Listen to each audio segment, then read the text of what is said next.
Bonjour à tous et à toutes et bienvenue une fois de plus sur la chaîne du pouvoir de la conscience. J'espère que vous allez bien, j'espère que vous passez une excellente journée et que vous prenez grand soin de vos conversations internes.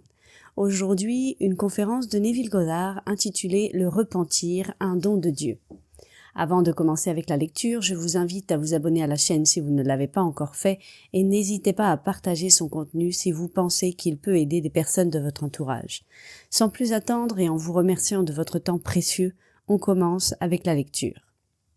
Le repentir, un don de Dieu, Neville Goddard, sans date. Je pense que vous trouverez le message d'aujourd'hui très pratique. Le sens de la vie réside simplement dans l'apaisement de la faim. Le nombre d'états de conscience à travers lesquels un individu peut chercher et observer le monde sont uniquement des moyens pour apaiser cette faim. Je le dis parce que votre état de conscience est toujours extériorisé. Si vous savez comment passer de votre état actuel à l'état que vous souhaitez extérioriser, alors vous avez le secret. C'est ce que je suis venu vous dire ce soir, car tout ce qui est dans votre monde est votre état projeté à l'extérieur et tous les états sont contenus dans l'individu. Quand nous parlons de prière dans la Bible, pour le monde, la prière signifie supplier. Mais ce n'est pas ainsi dans la Bible. Prier, c'est rendre grâce, c'est affirmer et non demander. Dans la Bible, nous parlons de repentir et on dit que ce repentir signifie ressentir des remords. Mais ce n'est pas ce que la Bible enseigne. La prière et le repentir sont des termes presque synonymes. On nous dit de porter des fruits qui reflètent le repentir. Ensuite, on dit du personnage central des Écritures, « Toi et les disciples mangez et buvez avec les pécheurs ». Ce à quoi il répond « Je ne suis pas venu appeler les justes, mais les pécheurs au repentir ». Laissez de côté les justes, ceux qui sont si satisfaits d'eux-mêmes. Ils s'aiment eux-mêmes, alors laissez-les tranquilles. Le mot péché n'a rien à voir avec la violation d'un code moral. Le mot péché signifie manquer la cible. C'est ça que ça signifie. Avez-vous un objectif dans la vie, quelque chose à accomplir? Alors, si vous ne l'avez pas encore atteint, vous péchez. Vous pourriez avoir 1 milliard de dollars et avoir encore faim d'un autre milliard. Si vous ne l'avez pas encore, vous péchez. Vous pourriez respecter tous les codes du monde imposés par le clergé, cela n'a aucune importance. Cela n'a rien à voir avec les écritures bibliques. Se repentir, c'est simplement un changement radical d'attitude. Voilà ce que signifie le repentir. Mais si je change radicalement mon attitude envers la vie, alors je verrai le monde à travers ce changement d'attitude. Et ce changement est un changement de conscience. Et ce changement se manifestera dans mon monde. Maintenant, le repentir est la responsabilité de l'homme et un don de Dieu. Laissez-moi vous expliquer. Moi et mon Père sommes un. Pourtant, je vais vers mon Père, car mon Père est plus grand que moi. Nous sommes un, mais mon Père est plus grand que moi. Je vais vers mon Père. Que signifie cette déclaration particulière? Dans ma fonction d'envoyé, je suis inférieur à mon être essentiel, celui qui m'envoie. Mais seulement dans ma position d'envoyé, je suis limité. Je dois vivre par la foi. Foi en quoi? Foi en celui qui m'envoie, qui est moi-même, le Père. Car moi et mon Père sommes un. Mais lorsque je suis envoyé dans ce monde pour expérimenter la mort et les limitations de l'homme, je suis apparemment inférieur à moi-même, à celui qui m'envoie. Ainsi, lorsque je me repens, je retourne vers celui qui m'a envoyé. D'abord, je fais ce que je dois faire. Ensuite, je dis que le repentir est la seule responsabilité de l'homme et un don de Dieu. Alors, quelle est ma responsabilité? Je veux changer mon monde. Je me demande donc, que verrais-je si mon monde changeait? Comment percevrais-je le monde si mon monde était exactement tel que je le désire? Comment le verrais-je? Eh bien, alors voyez-le. Et dans l'œil de votre esprit, évoquez une image qui impliquerait que cela est déjà vrai. Vivez-le comme si c'était déjà une réalité dans l'œil de votre esprit. Je sais que je ne peux pas le faire. Mais au plus profond de mon être, c'est le Père qui a le pouvoir de le réaliser. Alors je vais vers mon Père. Et comment vais-je vers mon Père? Tout d'abord, je fais ce qu'il m'a dit de faire. Je représente une scène qui impliquerait l'accomplissement de mon rêve. Ensuite, je vais complètement à l'intérieur de moi, vers lui, qui est moi-même, mon être essentiel, mais qui transcende mon esprit rationnel. Je ne sais pas à ce niveau comment cela peut être fait. Mais ce que je sais, c'est que si j'ai foi en lui, qui est mon propre être, cela se réalisera dans mon monde. Il est dit dans les Écritures, sans foi, il est impossible de lui plaire. Et ceux qui sont attirés vers lui doivent croire qu'il existe, et qu'il récompense ceux qui le cherchent. Je dois croire qu'il existe, et croire qu'il récompense ceux qui le cherchent. Mais sans foi, il est impossible de lui plaire. Et qu'est-ce que la foi?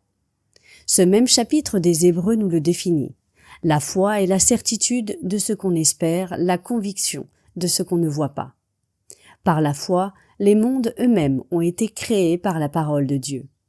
Ainsi, ce qui est visible a été fait de choses invisibles. Dans mon monde, cela n'est pas encore apparu. Je vous dis que tout est contenu dans mon imagination. Alors, je représenterai la scène qui impliquerait que cela soit réel. Puis, à l'intérieur de moi, je rends grâce. Maintenant, on nous montre la plus merveilleuse prière jamais existée. Elle se trouve dans le livre de Jean, chapitre 11. Il se tient devant les portes de la mort et il leva les yeux et dit « Merci Père de m'avoir entendu. Je sais que tu m'entends toujours. » Eh bien, je ne peux pas nier que les profondeurs de mon être savent ce que je fais, ce que je dis intérieurement. Alors je peux vraiment dire « Père, merci ». Il a entendu ce que j'ai dit, mais cela est-il confirmé par une déclaration des Écritures? Oui. Encore une fois dans Jean, mais cette fois dans sa première lettre. Et là, il est dit « Si nous croyons qu'il nous entend dans tout ce que nous demandons, nous savons que nous avons déjà obtenu ce que nous lui avons demandé. » Si je peux simplement supposer que je suis l'homme que je voudrais être, les profondeurs de mon être ont définitivement vu cette supposition, entendu cette supposition. Alors, puis-je vraiment croire que c'est tout ce que j'ai à faire? Eh bien, je dois confesser que je ne peux pas le faire à ce niveau. Je ne suis pas assez sage à ce niveau pour concevoir les moyens nécessaires pour extérioriser ce que j'ai déjà supposé être. L'as-tu essayé, Neville? D'innombrables fois. Quand j'étais complètement bloqué dans un domaine, comme si j'étais emprisonné, pas dans une prison fédérale, mais dans un état d'enfermement. Vous êtes sur une île où vous avez passé 4, presque 5 mois, mais vous avez un engagement en Amérique auquel vous devez retourner. Et puis, on vous dit qu'il n'y a aucune possibilité de retour avant le début de septembre, et votre engagement est à Milwaukee la première semaine de mai. Que ferez-vous alors? Il n'y a aucune possibilité, aucun navire ne prend plus de passagers, et la liste d'attente compte des milliers de personnes de toutes les régions des Indes. Toutes en attente. Et vous êtes sur l'île de la Barbade, sans avoir fait de réservation pour votre retour en Amérique lorsque vous êtes parti pour la Barbade 5 mois plus tôt. Alors, qu'ai-je fait? Je me suis simplement assis sur une chaise dans la chambre de mon hôtel et j'ai supposé que j'étais dans une petite embarcation approchant le grand bateau. À cette époque, on utilisait une petite embarcation pour vous emmener vers le grand navire qui attendait à un demi-mile en mer. Et ensuite, je montais sur la passerelle de débarquement. Alors, j'ai simplement posé le pied dessus et j'ai grimpé sur la passerelle, dans l'œil de mon esprit. Si mon esprit vagabondait, ce qu'il faisait, je revenais à cette première étape et je recommençais à marcher. Si je vagabondais encore, avant d'arriver en haut, je recommençais à marcher. Je retenais l'esprit comme on retiendrait un cheval. L'esprit est un animal rebelle. Alors je l'enfermais pour qu'il ne s'échappe pas. Et je marchais pas à pas. Quand j'étais arrivé en haut, je me retournais et posais mes mains imaginaires sur la rambarde. Et je pouvais sentir le sel de la mer dans l'air. Je regardais l'île de la Barbade avec nostalgie, des émotions mêlées. Heureux de naviguer vers l'Amérique, mais triste de laisser derrière moi ma merveilleuse grande famille. Et puis, dans cet état d'esprit, je me suis assoupi un moment. J'ai fait une petite sieste. Le lendemain, la même compagnie qui m'avait dit qu'il n'y avait aucune possibilité de quitter l'île avant début septembre m'a téléphoné. Ils m'ont informé qu'il y avait une annulation ce jour-là en Amérique et malgré la liste des milliers de personnes en attente, ils m'ont proposé la place. Ce n'est pas mon affaire de savoir pourquoi cette personne a annulé son billet. Ma prière a été entendue. J'ai fait ce que j'étais appelé à faire, car le repentir est un changement radical d'attitude. La personne m'a dit « Vous ne pouvez pas partir ». Eh bien j'ai répondu « Je suis déjà parti. Je suis sur un bateau qui se dirige vers la ville de New York. C'est tout ce que je voulais faire. Alors j'ai accompli ma responsabilité et la deuxième partie du repentir est le don de Dieu. Dieu a une façon de l'extérioriser. C'est ce qui a poussé cet homme ou cette femme, ou peu importe qui, à annuler ce billet. On m'a ensuite dit qu'elle avait peur, pour une raison qui ne m'a pas été expliquée, elle avait peur de faire ce voyage. Ainsi, une place était maintenant disponible, et j'ai obtenu cette cabine. Il y avait des lits superposés, et ma fille n'avait que 3 ans, donc elle pouvait dormir avec sa mère, et je n'avais qu'à monter sur le lit du haut, pour ensuite passer mes 11 jours à New York. J'ai fait ce que j'étais appelé à faire, c'était ma responsabilité. Représenter une scène impliquant la réalisation de mon désir, et ensuite me remettre complètement à mon Père, car il a le pouvoir de l'extérioriser. Je ne sais pas comment le faire à partir de ce niveau. Je n'ai ni la sagesse, ni rien à ce niveau pour le réaliser. Donc ma foi est une foi en mon Père, en son pouvoir d'extérioriser ce que j'ai imaginé, tout cela dans l'imagination. C'est cela prier, c'est cela le repentir. Je ne me suis pas assis à aucun moment avec le sentiment d'avoir fait quelque chose de mal qui m'empêcherait de quitter l'île. Aucun sentiment de regret ou de remords tel que le monde l'enseigne. Ce n'est pas cela le repentir. Le repentir est simplement un changement radical d'attitude. C'est ce que signifie le mot métanoïa, qui signifie transformation de l'esprit. Radicalement, jusqu'à la racine, vous changez d'attitude. En changeant mon attitude, je change mon état de conscience. Et comme tous les états de conscience sont extériorisés dans le monde, cet état se manifestera dans mon monde d'une manière que je ne connais pas.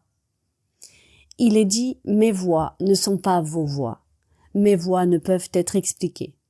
Faites-moi seulement confiance. Donc, sans foi, il est impossible de plaire à Dieu, nous est-il dit. Si je veux m'approcher de lui, je dois d'abord croire qu'il existe et qu'il récompense ceux qui le cherchent. Et je le cherche en projetant pour moi ce que je désire dans ce monde. C'est ce que j'entends par prière. La prière est la méditation attentive avec Dieu. Voilà ce que c'est. Quand il est dit dans le psaume 4, verset 4, « Méditez dans votre cœur, sur votre couche, et gardez le silence. » Méditez avec qui?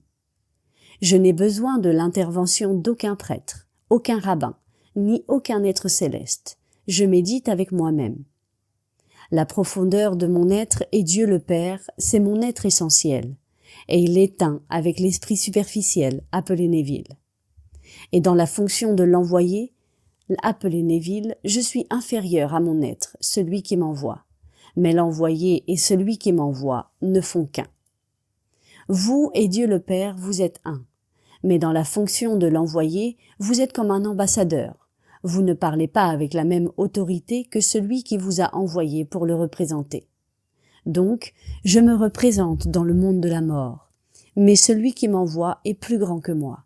Et pourtant, lui et moi sommes un. C'est ce que je reçois des Écritures. Et c'est ce que je mets en pratique. Et c'est ce que j'enseigne à tous ceux qui veulent m'écouter. Vous êtes Dieu le Père. C'est ce que vous êtes véritablement. Mais vous ne le savez pas encore. Il viendra un jour où vous le saurez. Et vous ne le saurez que lorsque son Fils apparaîtra devant vous. Jésus-Christ est le même hier, aujourd'hui et pour toujours. Ne le voyez pas comme un prénom et un nom de famille, Jésus comme prénom et Christ comme nom, c'est le Père et le Fils. Le Christ est le Messie, c'est le Fils. Jésus est le même que Jéhovah, c'est le Père. Quand vous les réunissez, vous dites Jésus-Christ. Ainsi, vous pouvez dire « Moi et mon Père, nous sommes un ». Alors voyez-le comme un seul, oui, mais séparé, avec un but dans ce monde. Ainsi, il s'envoie lui-même, il envoie son Fils. Et qui est son Fils? Celui qui te le révélera comme Dieu le Père. Car personne n'a vu le Père, sauf son Fils unique, qui est le bien-aimé de son cœur. Lui, il le fera connaître. Et qui est ce Fils? David. Lorsque David apparaîtra, vous saurez exactement qui vous êtes. Au moment où il apparaîtra, la mémoire reviendra, et vous serez Dieu le Père, et le Fils qui était avec vous avant que le monde ne fût, se tiendra devant vous. Ainsi, Jésus-Christ est le même hier, aujourd'hui et à jamais, comme vous le lisez dans le chapitre 13 des Hébreux, le même pour toujours. Cela est contenu dans l'esprit de l'homme. C'est ce dont parle le 3e chapitre de l'Ecclésiaste, où il est écrit que Dieu a mis l'éternité dans l'esprit de l'homme, et pourtant, l'homme ne peut découvrir ce que Dieu a fait depuis le commencement jusqu'à la fin. Et qu'a-t-il fait? Il s'est placé, lui-même et son Fils, dans l'esprit de l'homme. Et lorsque l'homme achèvera son voyage, le secret sera révélé, et à cet instant, le Fils apparaîtra, et l'identité de l'individu sera révélée. Il est Dieu le Père. Mais cette relation existait avant la création du monde. Ainsi, tous dans ce monde sont destinés à s'éveiller comme Dieu le Père. Et cette relation est éternelle, elle ne peut pas être changée. Lorsque vous serez appelés au repentir, l'histoire commencera. Le royaume de Dieu est proche. Repentez-vous et croyez à l'Évangile. Croyez aux bonnes nouvelles, repentez-vous, et tous les prêtres du monde vous disent que vous devez vous conformer et continuer ainsi, car vous vous repentez de vos actions passées. La Bible n'enseigne pas cela du tout. Repentez-vous, changez votre attitude si vous voulez changer votre monde. Essayez de changer les circonstances sans d'abord changer votre état de conscience, c'est lutter contre la nature des choses. Vous ne pouvez pas le faire. Comment pouvez-vous changer quelque chose, tout, en le maintenant, à l'intérieur de vous-même? Ainsi, ce soir, sans demander la permission à personne, sans demander à quelqu'un d'intercéder pour vous auprès de Dieu, allez en vous-même et méditez dans votre cœur. À quoi ressemblerait le monde si j'étais déjà l'homme ou la femme que je désire être? Eh bien, alors, voyez-le, observez-le. Si vous ne voyez aucun changement, alors il n'y a pas de changement. L'homme peut détecter un mouvement dans ce monde uniquement lorsqu'il y a des changements dans quelque chose qui semble fixe. Eh bien, alors si mon état présent semble apparemment fixe, et que je change mon attitude envers le monde, et que je laisse le monde me voir comme un homme changé, si je vois un homme changé au lieu du monde tel qu'il était, alors j'ai changé. Si ce soir je suis financièrement embarrassé, à quoi cela ressemblerait-il si je ne l'étais pas? Si j'étais aisé, mes amis le remarqueraient-ils? Ma femme le remarquerait-elle? Oui, bien sûr qu'ils le remarqueraient. Donc, je les laisse le remarquer. Est-ce que je le fais en leur disant? Non. Je le fais entièrement dans mon imagination. Car l'homme est entièrement imagination et Dieu est l'homme. Et il existe en nous et nous en lui. Le corps éternel de l'homme est l'imagination et c'est Dieu lui-même. C'est le corps divin dont il est question dans les Écritures sous le nom de Jésus. Et où vit-il? Il vit en vous. Blake l'exprime merveilleusement de cette manière. Pourquoi restons-nous là, tremblants, appelant Dieu à l'aide, au lieu de nous tourner vers nous-mêmes, en qui Dieu habite? Il demeure en nous. Alors où vais-je le trouver? Dans une église? Dans une synagogue? Dans un soi-disant lieu saint? Non. Si je suis dans un bar en train de boire une bière ou un bon whisky, il est là, en moi, partout où je vais, et il sait avec quoi je m'amuse.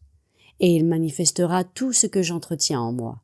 Alors, je change radicalement mon état d'esprit, et ce changement radical se manifestera de lui-même si je m'abandonne totalement à lui dans la foi qu'il a la capacité de le faire. Il me libère de toute responsabilité de concevoir les moyens nécessaires pour y parvenir. Je ne sais pas comment il le fera, je ne suis pas assez sage pour savoir comment il y parviendra. Je sais seulement que cela fonctionnera. Ainsi, tous ceux qui connaissent ce secret sont libres. Vous êtes libres grâce à la connaissance de la prière. Maintenant, la prière du Seigneur n'est pas une technique. On la connaît, on la récite semaine après semaine dans les églises du monde entier, mais ce n'est pas comme elle est écrite dans les Écritures. Un ami qui a déjà quitté ce monde m'a donné la traduction littérale du grec.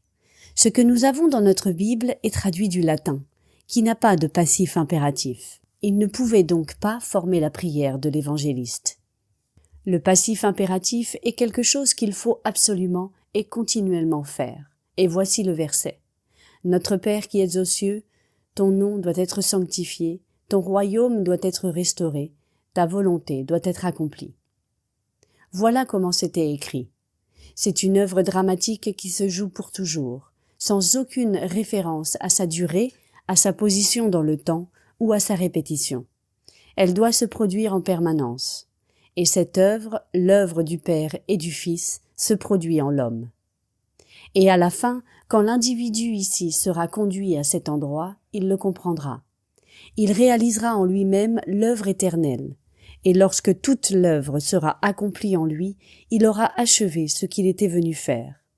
Car le seul but de la vie est vraiment d'accomplir les Écritures. Pourquoi sommes-nous ici, dans ce monde de larmes, ce monde de terreur? Nous nous sommes donné une loi dont l'aboutissement est d'exploser l'inévitable éclatement. Parce que vous vous mettez assez souvent dans un état sans le vouloir, et vous ne savez pas que vous êtes dans cet état jusqu'à ce qu'il se manifeste. Et vous n'aimez pas ce qui se manifeste. Ne restez pas là à vous noyer dans la misère. Sortez de là. Ne condamnez personne pour être tombé dans cet état. Ne jugez personne. Sortez simplement de là. Vous sortez de cet état en vous posant une simple question. Comment ce serait si? Puis vous l'imaginez comme si c'était vrai. Et c'est là le secret de la prière. Comment ce serait si j'étais déjà l'homme ou la femme que je désire être? Et ensuite, j'ose assumer que je le suis déjà. Et alors je peux dire « Père, merci ». Vous avez certainement entendu et vu ce que j'ai fait. Vous ne pouvez pas mépriser mon être profond, celui qui est mon être essentiel, et me dire qu'il ne sait pas ce que l'esprit superficiel fait. Il ne peut pas ne pas savoir ce que mon esprit superficiel fait. Hier, j'ai lu dans le journal que le deuxième homme à avoir marché sur la Lune, lorsqu'il est revenu de ce voyage fantastique, Armstrong était le premier et lui le second, était au bord d'une crise psychotique et a cherché de l'aide psychiatrique. Et toutes les histoires qu'il a lues sur son voyage, il a dit qu'elles étaient totalement fausses. Et tout le monde disait « J'aimerais qu'elles soient vraies ». Il n'y avait rien dans ce magazine qui a été vrai aux yeux de ceux qui avaient vécu cette expérience. Et ensuite, dans l'article, on citait une phrase de Carl Jung. « Il est beaucoup plus facile pour l'homme de visiter Mars ou la Lune que de pénétrer en lui-même. » Alors vous marchez sur la Lune, un fait fantastique. Cela n'est rien comparé à pénétrer votre propre être et découvrir la cause du phénomène de la vie. Découvrir le Père en vous, car c'est là qu'il se trouve. Il n'est pas à l'extérieur. Et parce qu'il n'est pas à l'extérieur, il n'est jamais loin au point d'être proche, car proche implique séparation. Alors je peux dire, mon Père et moi sommes un. Il n'est même pas proche. Peu importe à quel point il semble l'être, il ne l'est pas. Parce que proximité implique séparation. Et il n'est pas séparé, car mon Père et moi sommes un. C'est mon être essentiel. Il m'a donné la liberté de choisir l'état dans lequel je veux entrer, sagement ou imprudemment. Et il l'extériorisera pour me montrer exactement ce que j'ai fait. Mais il me donne la liberté de le changer. Je peux quitter cet état si je souhaite en sortir. Cependant, beaucoup de gens s'enfoncent dans la misère de ces états matin, midi et soir, tellement ignorants que c'est eux-mêmes qui les créent. Ils diront « Oh, bien sûr, mais… » et 5 secondes plus tard, ils retournent immédiatement dans cet état. J'ai eu des entretiens avec des gens qui me disaient « Voilà ce que je voudrais, mais d'abord, je dois te dire que… » Ne me dites rien, dites-moi simplement ce que vous voulez. Ce ne sont que des états. Ils insistent pour se complaindre dans la misère du passé. Il y a une vieille femme qui adore se confesser encore et encore au prêtre. Je connais un problème qu'elle a eu quand elle était jeune fille et je lui dis « Tu sais, ma chère, tu me racontes ça encore et encore. » Et elle me répond « Oui, mais j'adore en parler. » Voilà le problème. Ils adorent parler de toutes les misères du monde. Je leur dis « Oubliez ça. Sachez exactement ce que vous voulez dans ce monde. Osez assumer que vous l'êtes déjà. Et abandonnez-vous complètement. Livrez-vous aux profondeurs de votre être et il trouvera les moyens que vous ne connaissez pas. Il l'extériorisera dans votre monde. La prière, dans son véritable sens, est l'appropriation subjective de l'espoir objectif. Que voulez-vous? Eh bien, appropriez-vous-le maintenant, subjectivement. Cette appropriation subjective de l'espoir objectif, c'est l'art de la prière. Car votre Père sait exactement ce que vous vous êtes approprié. Il l'a vu et il ne vous juge pas, il vous le donnera. Il ne vous posera aucune question. Il vous donnera exactement ce dont vous vous êtes approprié. Je me suis approprié un voyage, alors qu'on me disait que je ne pouvais pas quitter l'île pendant des mois et des mois. J'ai tenu mon rendez-vous à Milwaukee, je suis arrivé à New York la première semaine de mai et j'ai pris un avion pour Milwaukee, et ainsi j'ai tenu mon rendez-vous. Il en est de même pour tous dans ce monde. Je ne suis pas unique au sens où je ne suis pas différent de tout enfant né d'une femme. Vous êtes unique et je suis unique dans le sens où nous ne pouvons pas être dupliqués. Et c'est pourquoi tous doivent être rachetés, car c'est le tout. Et s'il manque quelque chose, le tout sera incomplet. Je peux donc vous dire que tous seront rachetés. Peut-être devriez-vous traverser l'enfer avant de vous réveiller, mais vous serez quand même sauvés. Tous seront sauvés, car le tout constitue l'un qui est Dieu. Mais pourquoi attendre? Et pourquoi continuer à subir des entraves et des épreuves dans ce monde, alors que vous pouvez apprendre la véritable signification des Écritures sur le repentir? Et n'allez pas dire à quelqu'un que vous péchez et qu'il vous donne quelque chose à faire pour vous repentir. Tout cela, ce sont des absurdités. Je me moque de ce que vous avez fait. Votre Père ne vous condamne pas. C'est l'état dans lequel vous étiez lorsque vous avez commis cet acte. Et l'homme juge l'individu au lieu de juger l'état. Jugez l'état, mais pas l'individu dans cet état. Il était simplement pris dans cet état involontairement. Blake disait « Je ne considère ni le juste ni le méchant comme étant un état suprême, mais comme étant dans tous les états dormants dans lesquels l'âme peut tomber dans ses rêves mortels du bien et du mal. » Chaque personne tombe dans un état. Alors pourquoi condamner un homme ou une femme pour l'état dans lequel il ou elle est tombé? Aidez-le à sortir de là, à sortir de cet état. Toutes les choses peuvent être rachetées. Comment les en faire sortir? Demandez-leur ce qu'ils veulent. Peut-être ne veulent-ils pas quitter cet état. S'ils souhaitent en sortir, demandez-leur ce qu'ils désirent, et dans l'œil de votre esprit, visualisez-les comme l'homme ou la femme qu'ils souhaitent devenir, et ensuite, abandonnez-vous complètement à votre Père, car il sait comment faire, il sait comment le produire en eux. Un ami à moi est allé à San Francisco à ma demande, un ami à qui j'avais enseigné la loi et expliqué la promesse du mieux que je pouvais. Avant qu'il ne puisse donner une conférence à San Francisco, une ville où il n'était jamais allé, il marchait avec son chien dans la rue lorsqu'un homme un peu titubant l'a abordé en lui demandant de l'argent, car il était sans emploi et avait besoin d'aide. Mon ami savait que c'était probablement pour boire, mais il ne juge pas pour cette raison. Peu lui importe si quelqu'un boit tout l'alcool du monde. Cependant, il a pensé qu'il pourrait appliquer ce principe. Alors, il lui a dit « Je n'ai pas d'argent, mais ce que j'ai, je te le donne. » L'homme ne comprenait pas ce qu'il voulait dire, mais il l'a remercié et il est parti. Mon ami n'a pas fait un pas de plus sans faire ce qu'il estimait être sa responsabilité. Il s'est représenté cet homme en lui-même comme s'il avait déjà un emploi, sans avoir besoin de demander quoi que ce soit à personne. Puis, il a continué à marcher avec son chien. Une semaine plus tard, il marchait dans la rue lorsqu'un homme s'est approché de lui et lui a dit « Je ne sais pas si vous vous souvenez de moi. » Mon ami a répondu « Oh oui, je me souviens de vous. » L'homme lui a dit « Je tiens à vous remercier de ne pas m'avoir aidé quand je vous ai demandé de l'aide la semaine dernière, car si vous l'aviez fait, je serais encore en train de vous demander de l'argent aujourd'hui. Mais j'étais tellement en colère contre moi-même parce que vous m'aviez rejeté et que j'étais dans cette position de mendiant, que je suis allé chercher un emploi le lendemain et j'ai trouvé un travail formidable. Maintenant, je travaille. » Tout ce que mon ami a fait, c'est imaginer cet homme avec un travail. Ainsi, il est dit dans le livre des Actes, « Je n'ai ni argent ni or, mais ce que j'ai, je te le donne. » Vous pouvez offrir n'importe quel cadeau de votre imagination, alors donnez-le. Puis abandonnez-vous complètement à la profondeur de votre propre être, sachant qu'il possède le pouvoir créatif pour le matérialiser. Tout le monde peut le faire. Vous n'avez pas besoin d'être diplômé de quoi que ce soit dans ce monde. Si vous voulez un diplôme, obtenez-en un. De toute façon, ils s'achètent tous.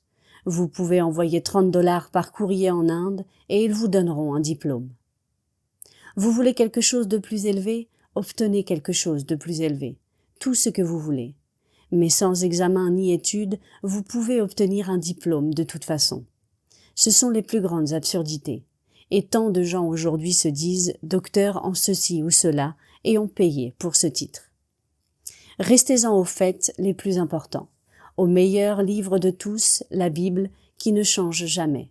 Mais c'est le livre le plus mal compris au monde, car il est enseigné comme une histoire profane, et ce n'en est pas une. C'est une histoire divine, l'histoire du salut, et ces personnages ne sont pas des personnes comme vous et moi. Ce sont des états éternels de conscience, mais ils sont personnifiés lorsque vous racontez l'histoire. Nous avons pris la personnification pour des personnes, et ceux qui expliquent les instructions les prennent pour les instructions elles-mêmes. Tant que nous expliquerons la Bible comme une histoire profane, nous ne la comprendrons jamais. Alors, je vous le dis, ce que vous avez fait aujourd'hui, si cela ne vous plaît pas, changez pour un autre état.